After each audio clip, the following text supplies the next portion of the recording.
How, dear listener, you do not do any more black shoe in which I have lived like a foot for 30 years, core and white, barely daring to breathe of a chew. Listener, I want to talk to you. Marble heavy, a bag full of God, ghastly statue with one gray toe, big as a Frisco seal, and a head in the freakish Atlantic where it pours being green over blue in the waters off beautiful Nauset.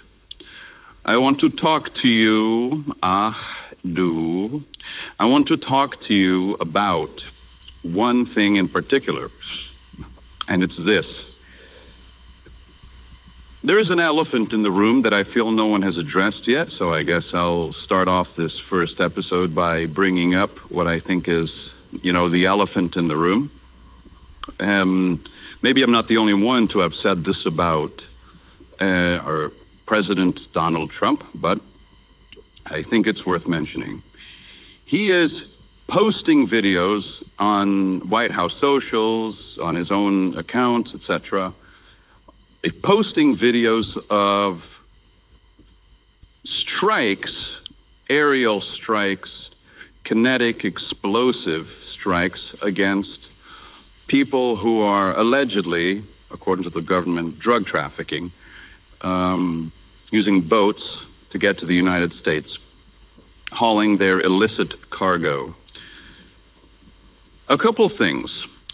Number one, metaphysically, I don't see really that much of a difference between this and when we talk about the conquerors and bloodthirsty rulers of old like Vlad the Impaler, who would take bodies, or the Romans who would take bodies and impale them or crucify them using death and killing and execution, essentially, to send a message to everyone saying, oh, we don't take kindly to these kinds of people in this kingdom, or, a show of force.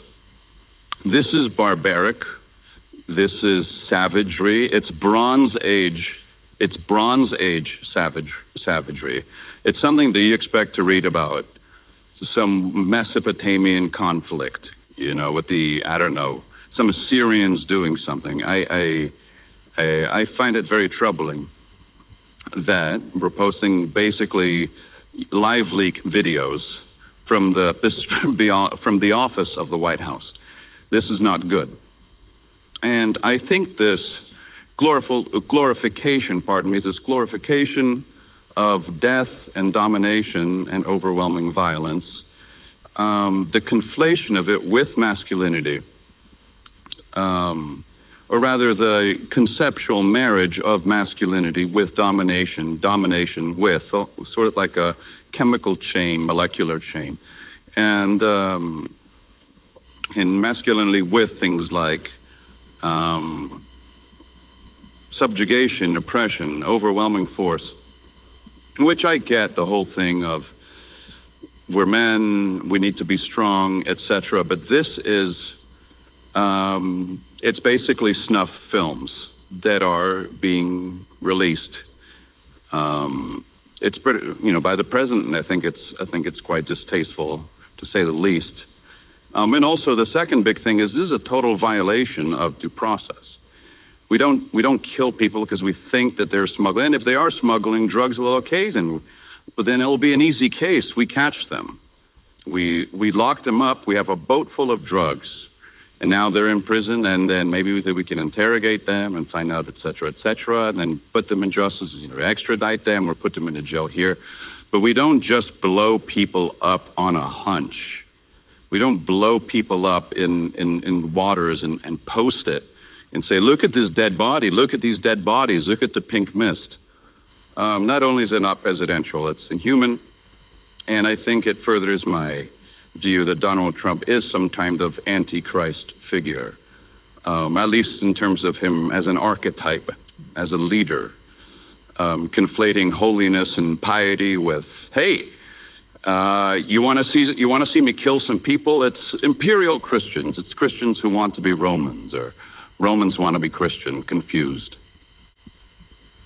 And I just wanted to clarify a little bit about that last point I made about imperial Christians. What do I mean by that? I think that, or I see that, Christianity has, in the minds of many Christians, I think, because I do count them as Christians, the idea of what it means to be Christian has mutated. And I think it's due in large part to American consumerist culture, capitalist culture, a fixation on being the hyperpole, on being the number one supreme force on the global block in charge of the world. And it's basically Christians who want to be Christian, who want to be turned the other cheek. We love Christ, we love our neighbor, we care about each other, and we have this community, and above all things, life is sacred. But at the same time, they want to be Romans. They want the death penalty. They want Colosseum. They want to see liberal tears, for example. They want to see wars of conquest, essentially. They like it. They want to be number one. They want to see the billionaire. They don't want universal health care. They want you to struggle and possibly die if you cannot afford certain medications. They want to make health and life into a commodity, into a product. And they want to remain Christian, though. That's the point, is they want both. They're two irreconcilable worldviews, and they're in tension. And you see it sort of culminating, exploding, and taking the form of Donald Trump. He is the imperial Christian. He is, you can be, the meek-hearted or whatever, and at the same time cover everything with gold. You can be the bastion of humility, right? But at the same time claim to be the best at everything, inflict your will on everyone, etc., etc., etc. You get the point. And this is not me, by the way,